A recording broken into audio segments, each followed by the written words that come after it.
Whew. Well, it is 1980 and we're in Yugoslavia in the 1980s, as you can tell. Yeah, I actually came back from a run. Like, seriously, I'm actually outside running. I normally do a walk, but just for the sake of the video. Whew, that was the relay. Oh yeah, the relay of the youth. Yeah, I'm like 24, I'm still youthful. Pretty much a young gentleman. Anyway, it was actually started in World War II, and the contestants and the people of Yugoslavia must now have brotherhood and unity.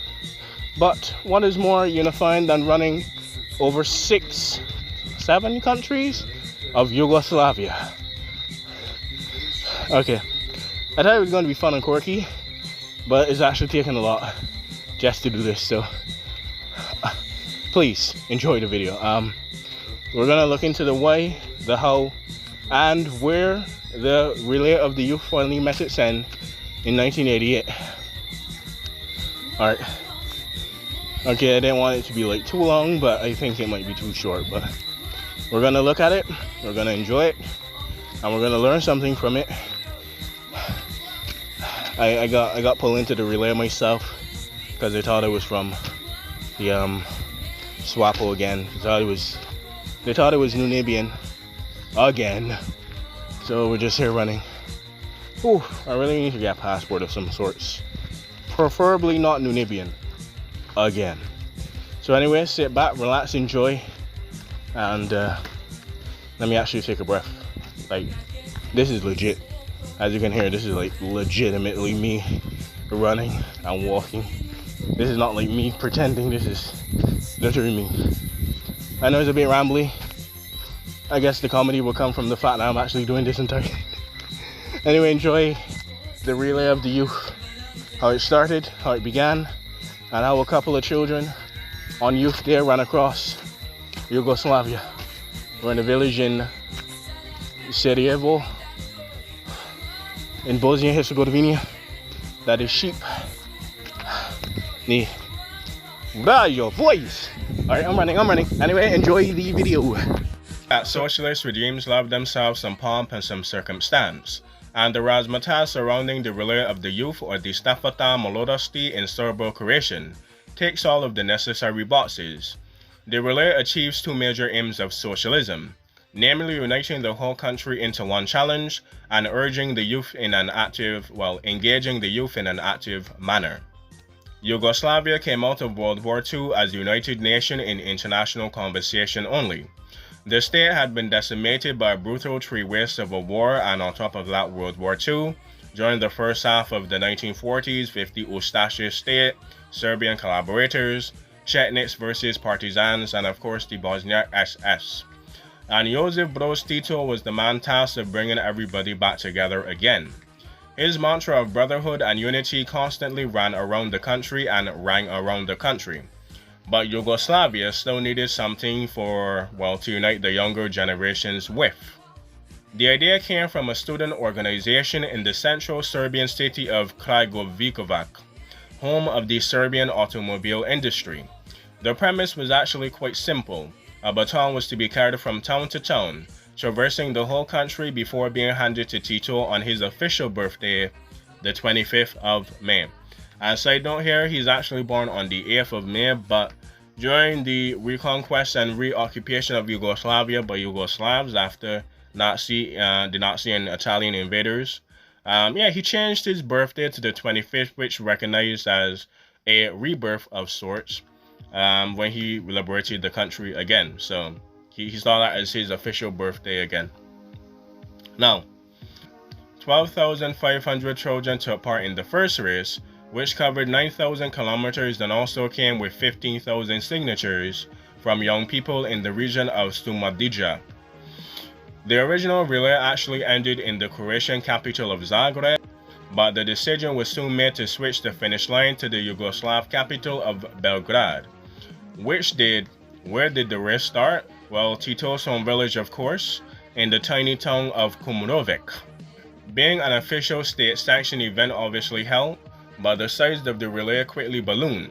By 1950, more than 1 million children were taking part in the event, which now lasted 1 month and covered all of the major towns of Yugoslavia. The relay was the main event on radio and even on television over that month, as Yugoslavs from all over excitedly followed the progress of the baton from Kumrovik all the way to the Yugoslav People's Army football stadium and into Tito's hand. In 1957, the relay formally became a national holiday. Tito's death and the sudden decline. The relay was underway when Tito died in 1980, and the baton immediately placed on the ground in respect. Such was Tito's hold over Yugoslavia. It is somewhat surprising that the race continued into the years following his passing, and the final race was held in 1988.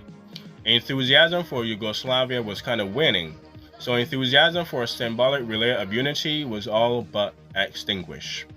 The final nail in the relay coffin came in 1987. So, every year a nationwide competition was held to decide the official poster for the relay. In 1987, the winners of the Slovenian art collective known as the Nieuwen Slovenskih Kunst, or the NSK, or the New Slovenian Art, was but all was not what it seemed to be. Actually, the poster the NSK provided was actually a reworked version of an old Nazi propaganda poster, as the controversial collective aimed to shine the light on the hypocrisy of Tito's personality cult.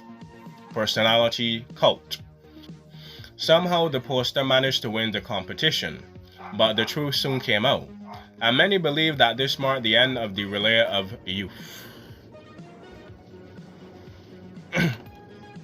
The House of Flowers. Josip Broz Tito was laid to rest at Belgrade's House of Flowers, and the permanent exhibition of the Stafeta Mladosti in the room next door. The Museum of Yugoslavia still has 22,000 batons in its archive, the finest of which are on display all year round in the museum. The relay is rarely spoken about in modern times unless you're at the relay or reminiscing about, well, the Cold War. But it remains another curious quirk from the intense history of once was Yugoslavia. Learn something, enjoy, I'ma copy and paste something else. Trust me, I'm from the future, trust me. Anyway, I hope you enjoyed, hope you liked that one. My voice was like kind of low. It was so low that it was disgustingly terrible to the point of like, whoa, that is not me, dude. But anyway, like I said in that video, I would rework it. It's like 6-7 minutes, so it is what it is. But I hope you enjoyed, I hope you learned something, and hopefully I won't be freaked out by my voice that much. Anyway, I hope you enjoyed, I hope you learned something, and please be good, please, like, I'm begging you, like, I'm begging, dude. I'm just begging. Hopefully my voice isn't destroyed to that point either, so there's that. But hopefully it should be good. It should be good. I know it's just a phone mic, but I'm pretty sure it should work. Anyway, I hope you enjoyed, ladies, gentlemen, and NB, and I'll see you next time. Should I do that rework? Should I rework it? Because I'm going running today. I'm actually going for, well, the walk, but, you know, I think I'll actually go early this time and make my full trip. I do a big full circle, which is like 5,000 steps. Yeah, not to brag, but I do 5K. But it's just a walk, it's not a run, so to the runners, don't feel bad. Anyway, I hope you enjoyed. I hope you learned something. If this is good, I'm gonna toss it up between Czechoslovakia or Brazil. Well, Czechoslovakia, Israel, or Brazil. But anyway, I hope you enjoyed something. I hope you learned something, and I'll see you next time. This has been an exciting Will I Sound Good or Will I Sound Bad episode, and I'll see you next time. At least I got the razzmatazz going, right, guys? So it is not that bad. It is not that bad. Anyway, learn something. This should be 10 minutes because of the skit, and a 4-minute montage like last time. I'll see you next time. Enjoy.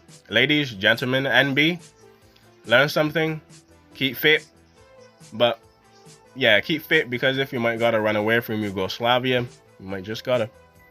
I wonder if there were any escape attempts. I think Yugoslavia was like the least craziest one until the end, so I don't think there was a need to escape, but Yugoslavia was always a place of turbulent turmoil, so it was kind of like Russia. People were like, it's basically Red Tsar, so it's whatever it is, right? So anyway, hope you enjoyed, hope you learned something, and if there is something about that, I will do a video on it.